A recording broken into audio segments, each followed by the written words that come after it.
Good evening, traveller. Tonight, I would like to share a tale from the magical forest of Whispergrove, of a bridge that reveals itself only at dusk, and a meeting upon its ancient stones that was no accident. For on that quiet evening, it seemed the forest had guided me there for a reason, and someone on the other side had been waiting far longer than I had expected. So, settle in and let us unfold this story together. It happened during one of my longer walks along the eastern side of the grove, where a slow river winds its way between the hills. The water there is wide and patient, not the sort of river that rushes or roars. Instead, it moves with the steady calm of something that has been travelling the same path for many hundreds of years.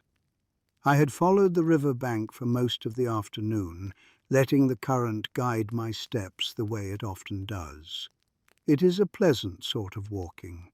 The ground is soft beneath your boots, and the trees lean close to the water as though they enjoy watching their reflections drift by. Birds had been busy that day. A pair of thrushes argued somewhere high above the branches, and every now and then the gentle splash of a fish broke the river's quiet surface. There was nothing unusual about the place at first, just the familiar rhythm of Whispergrove continuing its patient work. But if there is one thing I have learned during my years walking those woods, it is that Whispergrove rarely guides a traveller anywhere by accident. I began to notice the change sometime later in the afternoon. It was subtle, so subtle that someone unfamiliar with the forest might have walked right past it without giving it a second thought. The path I had been following slowly began to narrow, not abruptly, just a quiet shift beneath my feet. The earth grew a little firmer, the grass thinned, and the trees on either side seemed to lean inward, as though gently encouraging the trail toward the river itself. I paused at one point and looked around.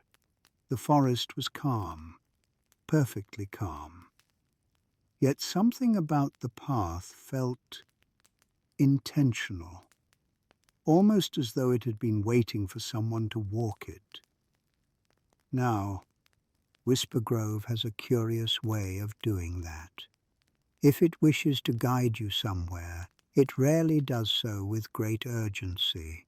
Instead, it offers the smallest of suggestions: a bend in the trail, a gap between the trees, a quiet feeling that perhaps the next step should be taken just a little farther ahead. And before long, you find yourself exactly where the forest had hoped you would be. That afternoon, those gentle suggestions eventually led me to a clearing along the riverbank. The trees parted just enough to reveal the water spreading wide between two low hills. Mist had begun to gather along the surface of the river, drifting slowly across the current like thin ribbons of pale smoke. The sun was lowering behind the western ridge. Dusk was approaching. I remember standing there for a moment listening. The forest had grown quieter, not silent, but softer. The birds had settled, and the wind that moved through the leaves carried a slower, more thoughtful rhythm. That is often the way of Whispergrove when evening begins to arrive. Day creatures prepare to rest. Night creatures begin their patient stirring, and for a short while between the two, the forest holds its breath. It was during that quiet moment that I noticed the first stone. At first it appeared to be nothing more than a dark shape rising from the mist near the center of the river. A rock, perhaps. But as the sun sank a little lower behind the hills, the fading light touched its edges in a way that made me look twice. The shape was too straight, too deliberate. Curiosity, as it often does, asked me to step a little closer to the water's edge. The mist drifted slowly across the surface of the river, and there, half hidden within that quiet veil, another stone appeared beside the first, then another. Tall, weathered pillars rising one by one from the water. I watched as the fading light of dusk continued its slow work across the river, and little by little, the shape of something long forgotten began to reveal itself. A bridge, old, very old. The stones were dark with age and softened by many years of wind and water. Sections of the railing had crumbled away. Moss clung to the sides of the pillars. Yet despite the long passage of time, the structure itself still stood with a certain quiet dignity, as though it had once been an important road for travellers moving through Whispergrove. I stepped onto the first stone carefully. The surface felt solid beneath my boots, cool and slightly damp from the river's mist. From the bank it had seemed like little more than scattered ruins. But standing upon it now, I could see that the bridge stretched far across the water toward the opposite shore. Its path curved gently through the mist, vanishing somewhere within the fading light. I walked a short distance along the old stones, studying the weathered surface beneath my feet. Wheel marks had been carved into the rock long ago, shallow grooves worn smooth by countless journeys. Carts, horses, travellers, all of them had crossed this bridge once, but Whispergrove had clearly kept the place hidden for a very long time. Halfway across the river, I paused, not because I felt uneasy, but because I heard something, a voice, soft, calm, and carried easily through the quiet evening air. Many seasons have passed since this bridge last remembered its purpose. I turned toward the far end of the bridge. At first I saw nothing but mist. Then slowly, as the fading sunlight thinned the drifting fog, a figure began to take shape near the opposite shore.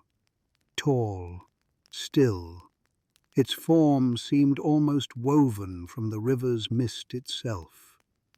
Long strands of pale hair moved gently around its shoulders, like water flowing through reeds. Its robes were formed of woven grasses and slender leaves that shifted quietly with the evening breeze. And its eyes held the deep, steady calm of the river beside us. The figure watched me with quiet curiosity. Then it spoke again. "The forest has guided you here, traveller." I rested my hand lightly against the stone railing of the old bridge and regarded the stranger across the water. "Well," I said after a moment, "Whispergrove has a habit of doing that." The figure inclined its head slightly, a small gesture of agreement. "Yes," it said, "it does." For a moment we simply stood there together while the evening continued its slow descent into twilight. The river moved patiently beneath the stones, mist drifted across the bridge, and somewhere deep within the forest behind me, an owl began its first quiet call of the night. Eventually I spoke again. "I gather this bridge is not meant to appear very often." The figure's gaze shifted along the length of the stones. "No," it replied. "It appears only at dusk." It lifted one slender hand and gestured gently toward the fading sky. "For a short while between the day and the night, the river remembers the road that once crossed it." Its eyes returned to mine. But memory alone is not always enough. The figure stepped closer to the edge of the bridge. I could now see that its feet hovered only slightly above the stone surface, never quite touching it. "I am known along this river as a keeper of its quieter paths, the figure said. Some call me the river sage. The name suited the creature well. There was nothing threatening about it, only the calm presence of something that had watched the waters of Whispergrove for a very long time. But, the river sage continued gently, there is a difficulty. It glanced down toward the ancient stones beneath its feet. This bridge remembers the travelers who once crossed it. Yet it has not carried their footsteps in many years. The mist thickened slightly as the last light of day slipped behind the hills. The stones are forgetting how to bear weight. The river sage looked back toward me across the bridge, and without that memory, I cannot cross. For a moment I simply stood there, listening to the quiet river beneath the bridge and considering the river sage's words. The stones beneath my boots felt firm enough, old certainly, weathered by many years of wind and water, but they held my weight without complaint. Still, there was something unusual about the way the mist moved along the bridge. It drifted slowly across the surface of the stones, curling gently around the pillars like thin fingers of memory. As though the bridge itself were trying to recall something it had not practiced in a very long time. I took another careful step forward. The sound echoed softly across the quiet water, a simple footstep. Yet the moment it landed, something curious happened. The mist beneath the bridge stirred, not wildly, just enough to suggest that the river had taken notice. The river sage watched with patient interest. "Do you feel it?" the figure asked. I paused, considering the stone beneath my boot. "Yes," I said slowly. "It feels steadier." The sage inclined its head. "That is because the bridge remembers the sound of travelers." I took another step, then another. Each time my foot touched the stone, the surface beneath it seemed to settle slightly, as though the bridge itself were waking from a long and quiet sleep. I glanced back toward the river sage. "Strange thing," I said. "Seems to me the bridge hasn't forgotten how to hold someone." The sage gave a soft, thoughtful smile. "It remembers," the figure replied. "But memory grows faint without practice." The mist continued drifting along the bridge, though now it seemed to move with a slightly different rhythm. The river beneath us flowed as calmly as before, yet the air around the old stones felt attentive, as though the forest itself were watching. Whispergrove often does that when something interesting is happening. I rested a hand along the edge of the stone railing and slowly began walking back the way I had come. Not quickly, just a steady pace. My boots pressed gently into the ancient surface. Each step produced that same quiet echo across the water. Footstep, stone, footstep, stone. And with every step, the bridge seemed to grow a little more certain of itself. The moss along the edges of the stones stirred in the evening breeze. The pillars rising from the river stood a little straighter. Even the mist began to thin, revealing more of the old roadway stretching across the water. Halfway back toward the bank, I paused. Something had changed again. This time it was not the bridge. It was the air. The quiet around the stones had deepened, not in an uncomfortable way, more like the kind of stillness that arrives when a place is remembering something important. Then I heard it. Another footstep. Soft. Not mine. I turned slowly. The river sage had not yet moved from the far side of the bridge. Yet between us, in the dimming light of dusk, a faint shape had appeared upon the stones. At first it was little more than a suggestion, a darker patch in the gathering twilight. But slowly, as the mist continued to drift across the bridge, the shape became clearer. A traveller, tall and cloaked. Its form was made of shadow rather than flesh, yet its stride carried the steady rhythm of someone who had walked this road many years ago. It moved quietly across the bridge beside me, not disturbing the stones, not even glancing in my direction, just following the path it had once known. Another shape appeared behind it, then another. A woman guiding a small cart, a rider leading a patient horse, a pair of travellers walking side by side in quiet conversation. Dozens of them, perhaps, all formed of the soft shadow of memory, all crossing the bridge as though the road had never vanished at all. I looked back toward the river sage. The figure watched the silent procession with calm understanding. "The bridge remembers," it said gently. The old road was waking, not through magic, but through memory. I resumed walking. Each step seemed to encourage the stones a little further. The ancient grooves carved into the surface by long-forgotten wagon wheels grew clearer beneath my boots. The pillars held steady against the quiet current of the river, and the shadows of those former travellers continued their patient crossing beside me. By the time I reached the bank, the bridge stood fully formed within the twilight.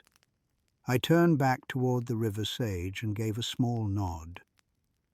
"Well," I said, "seems the old road still knows its work." The sage regarded the bridge for a moment. Then, at last, it stepped forward. Its feet touched the stones lightly. For an instant, the mist swirled around the contact point, as though the bridge were considering the weight of this new traveller.